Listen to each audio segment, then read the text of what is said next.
This episode of Manage Smarter is presented by Sales Fuel Consulting, leading experts for assessing and transforming management, sales, culture, and team performance. Learn more at salesfuel.com. Welcome to the Manage Smarter podcast with hosts C. Lee Smith and Audrey Strong. We're glad you're here for discussions on new ways to manage smarter, hire, develop and retain talent, improve results, and propel team performance to new heights. This is the Manage Smarter podcast. Whether you've already expanded your business to Asia or you're managing people in Asia, or you are interested in being a manager yourself in Asia, this podcast episode is for you. We're going to talk Asia Pacific and Australia and New Zealand and all kinds of wonderful things. Again, welcome to the Manage Smarter podcast, everyone. I'm Audrey Strong. I'm the Vice President of Communications at Sales Fuel. And Lee, I'm excited about this episode.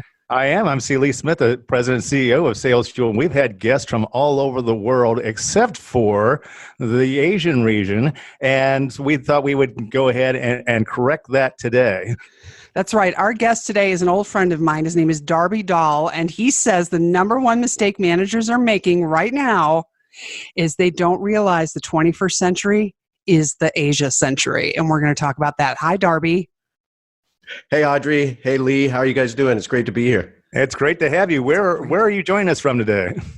I'm actually in Taiwan right now. That's where I live with my family. I'm American originally, but I've been living in Asia for more than 20 years. I base myself in Taiwan and do business with clients all over Asia.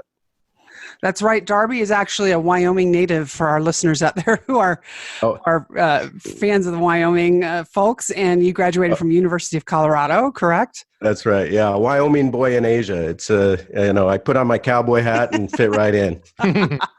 So Darby, let me tell people a little bit more about you. Asia-based strategic communication consultant, more than 20 years, as you said, working with multinationals and startups in the region, a specialized focus on marketing communications and biz dev. You are a tech head. I know that you're like a way early adopter. And Darby has always kept pace with the rapidly transforming media environment to help fast-growing companies and forward-thinking executives stand out and gain a competitive advantage.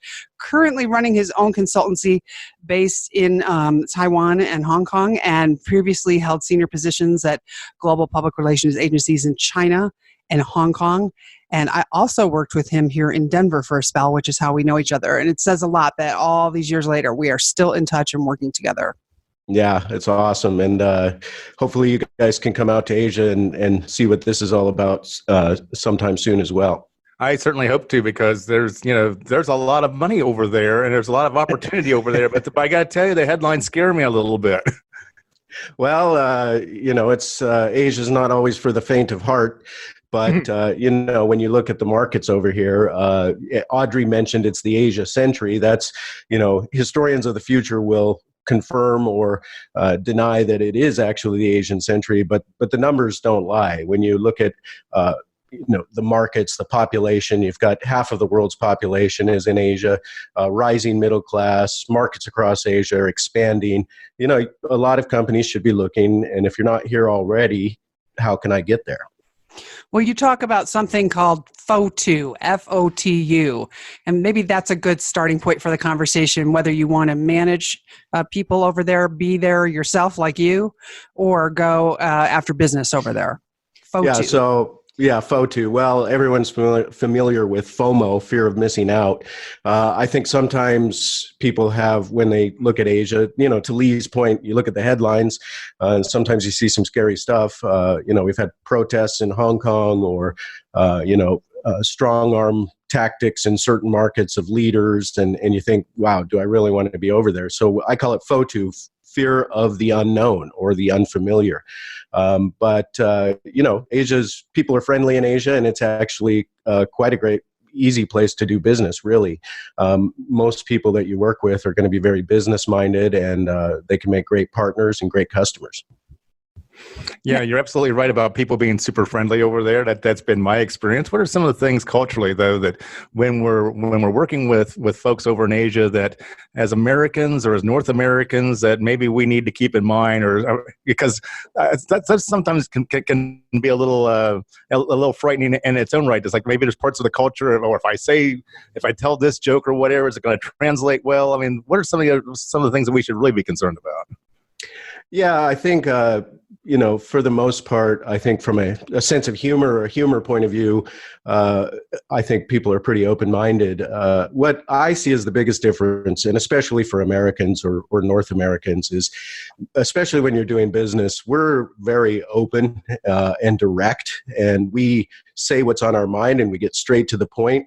And we like to do business with people who are the same. You walk into a meeting and you get right down to business and you talk straight and you're direct and everything's above board.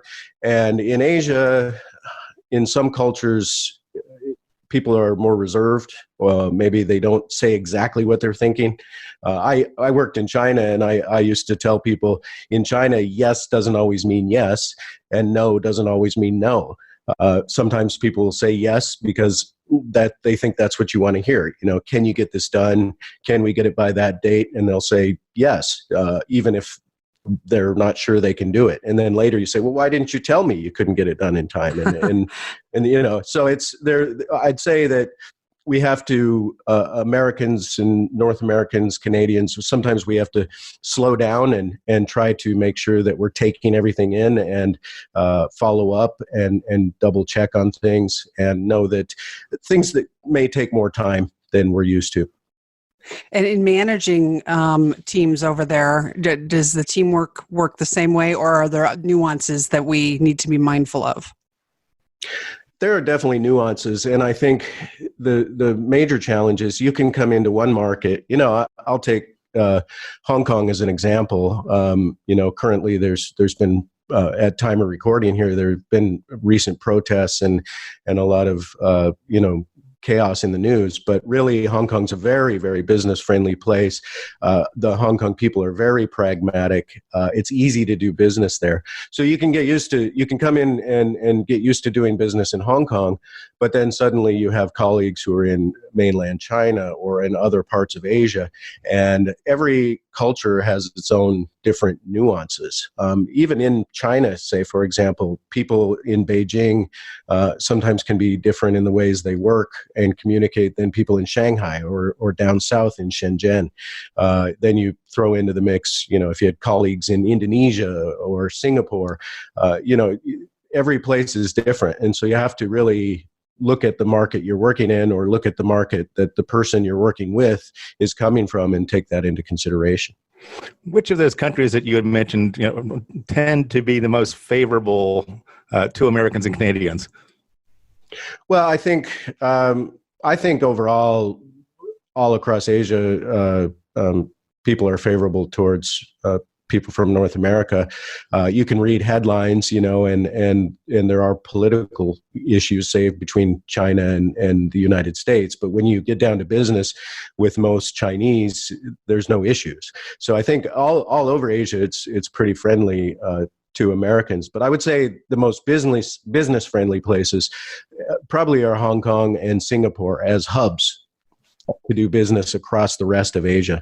Hong Kong is a great place if you're looking to do business in Greater China, so mainland China, Taiwan, Hong Kong itself. It's really a great hub for doing business in Greater China. Singapore is the hub for Southeast Asia. So if you're looking to do business in Southeast Asia, say Indonesia, Malaysia, Thailand, Vietnam, Philippines, those kinds of countries, you really might want to base yourself in Singapore. But I think everywhere is pretty friendly overall. And you said that if you can start getting a toehold in there, that really going to an English-friendly country first is the baby step forward on the ladder? Yeah, I think the cities I just mentioned, Hong Kong and Singapore, are very English friendly. You can enter into the market, and you don't need a lot of localization. You don't need someone sitting beside you translating all the time. Everyone speaks English, and English is really the language of business. Then, of course, you've got Australia and New Zealand. I think a lot of American companies have great opportunities in Australia and New Zealand because in a lot of ways the cultures are very similar. Even the societies, even the way the cities and the infrastructure is set up, it's very similar to the U.S. So you might look at, looking at Australia, you would only need localization for the Australian market, but you don't need to come in and translate everything or enter, a new culture. Yeah, and I'm not sure I really trust Google Translate all that much either. Never trust Google Translate. It's great if you have a document that comes in and you need to kind of get an idea of what it says, but you never want to trust it. When you're sending emails, and use Google Translate and send it on. It's or a contract or those kinds of things. You really want to get someone who is a translator that can look at documents and look at materials and make sure that they're in line with the English versions. How do you deal with companies back out west, back out here that, on a totally different, maybe a different day, certainly time zones? I mean, it's all out of whack. And it's like, how do you guys compensate for that? Well, I think that can be a major challenge. I mean, we're looking at it right now. It's 8 a.m. here for me, and it's 8 p.m. there for you. So, it just comes with doing business in Asia. I think everyone's used to it. The good news is that the U.S. and North America tends to run early, and Asia tends to run late. And so, if you want to set up an evening conference call in Asia that makes that morning in the U.S., that's no problem. It can get a little skewed when you try to do it the other way. People may not show up to the office till 9 or 9:30 here in the morning, and so that's quite late when you do the time zone conversion. I'm curious from your experience when you took your first job over there. Let's say, a lot of people, because there's so much more commerce being done between our country and the area where you are, hey, we want to transfer you. So what resources are available beyond Darby Doll, by the way, in his consulting firm? Give me a call. Yes. What were some of the things that you experienced starting work over there? And what are some of the suggestions you make to managers who may be being transferred or going willingly as well, just for the adventure? Well, I think my situation was a little different because I came fresh out of college, and that was back in the 90s, pre-internet. So, I just threw myself in and I really relished it. Asia's a really dynamic and exciting place to live and work. And so I did it the hard way, I suppose. But I think nowadays, first of all, with the connectivity, it's a lot easier to do business. You're not so far away from home. You're connected. If your home office is in the U.S. or elsewhere, you're always connected. Resources that you have, there are all sorts of, you can search online and find all sorts of guides. There's all sorts of people doing business in Asia or expats in Asia. And so you can find a lot of information online and get a lot of support online. Social media, you can join groups of expats, et cetera. So there's a lot of resources now available for people who find themselves getting transferred over. What are some of your tips for U.S.-based managers that are listening in our audience that are having to manage teams from the U.S. located in Asia? Well, I think, we talked about time zones, but that's not the biggest issue. I think you do need to, again, take into consideration culture. A lot of times the people that you're working with are really living in a different world. I did some work with a Chinese company in South China, and we were working with people in London, and here they are in London and a London PR firm. And, very fashionable, right in the heart of London. And we're in South China out in a factory area. And I knew sometimes working with my colleagues that they had no idea what kind of environment we were working in. And so I think you want to take time. One is if you can ever visit and see the kind of environment that people are working in and get to know the culture, that will help a lot. But take keep that in mind, that it's not just like it is where you're at. It can be very different conditions and very different expectations. I have a two-parter for you, Darby. I'm thinking about, first of all, I want to know more about how money works over there and how the banking industry works, and whether or not, if we want to do business over there, do we have to have a separate bank account with a bank in Asia, or can we use the banks that we currently have in the U.S.? And my second part of my question is cyber currency. And is that taking hold over there? And is that a way to perhaps make it easier to do business? Yeah, thanks. I think for banking, if you're just dipping your toe in and doing business occasionally in Asia, you can bank from home, and just transfer money, et cetera. But if you really want to have operations over here, you're going to need to get a local bank account, and it'll make doing business a lot easier. For example, we talked about Hong Kong and mainland China. If you're doing business in China, you've got the currency in China's renminbi or the China yuan, and it can be challenging with converting the renminbi to US dollars. So China has some strict limits on transfers in and out of China. And so if you're working in Hong Kong, all of the Hong Kong banks are set up to help with doing business in mainland China. So it can just make things a lot easier if you go with local banking in the region.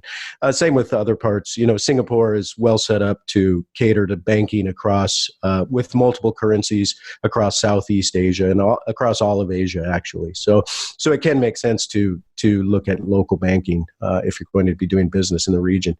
As far as cryptocurrencies, that's like a lot of places, it's still the Wild West. Mm-hmm. And I think that governments are very cautious and concerned, but also somewhat open to cryptocurrencies.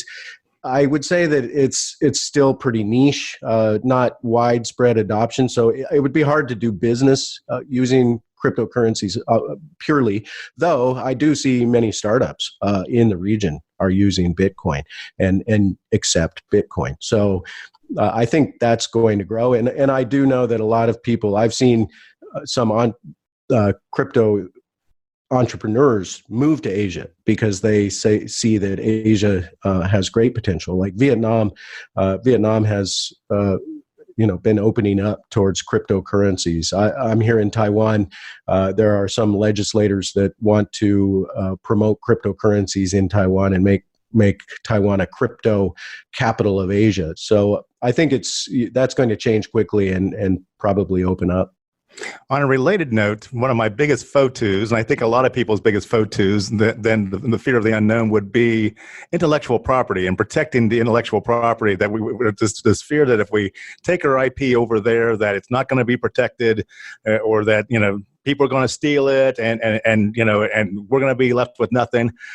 Is that a realistic fear, or is that something unfounded that just gets trumped up in the news? No, that is a very realistic fear, and you should keep it top of mind at all times. It's not that everyone's out to get you or everyone's out to steal your technology, but some are and some will. And of course, all across the region, you see IP theft, you see copycats. There's reason that it's in the news, and there's reasons that companies are very cautious about it. So I think you need to really take it seriously. You need to protect yourself at all times as much as possible. And I think one of the key things that you need to do is make sure that you have reliable business partners in Asia, which can be very challenging. So you want to really spend time to make sure before you partner with another company, whether they're a distributor or a strategic partner, you want to make sure that you can really trust them. And so what that means is you're going to need to spend a lot of time building the relationship, and then also on the legal side, make sure you do talk to the lawyers. Just do as much as you can to protect your IP at all times. And lawyers who specialize in intellectual property in foreign nations. Yeah, and again, that's one of the benefits of looking at some of these hub cities like Hong Kong or Singapore. You're going to be able to find very specialized lawyers who know specific markets and are able to advise you on the dangers of each market and how to protect yourself in those markets. Fantastic. Well, it's Darby C. Doll for your LinkedIn. And Correct. The email is darby@dcdandco, so dcdandco.com. And I would be remiss in saying my dear friend Darby, it does one of the best prairie dog impressions I've ever heard. And I'm requiring you to do it now to wrap up the show. Oh my God. This must be a podcast first. All right, here it goes. Here's my from Asia, here's my Wyoming prairie dog.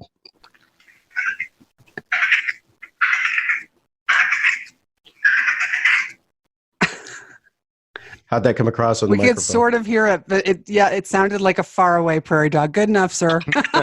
Oh, there he is. Do it again. There, pretty good. I don't want to disappoint the audience. And honestly, guys, Darby's wonderful. For clients that had a sense of humor, he would do that in client meetings. And for all I think we might. Sorry, Lee. I was going to say we might edit that out, but go ahead. No, not a chance.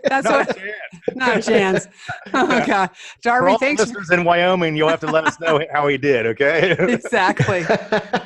Darby, what a pleasure. Thanks so much. Appreciate your time and the good advice. You too. Hey, thanks a lot. Thanks for listening. If you enjoyed the show, please rate and recommend on iTunes, Overcast, or wherever you get your podcasts. You can also get more great information at salesfuel.com.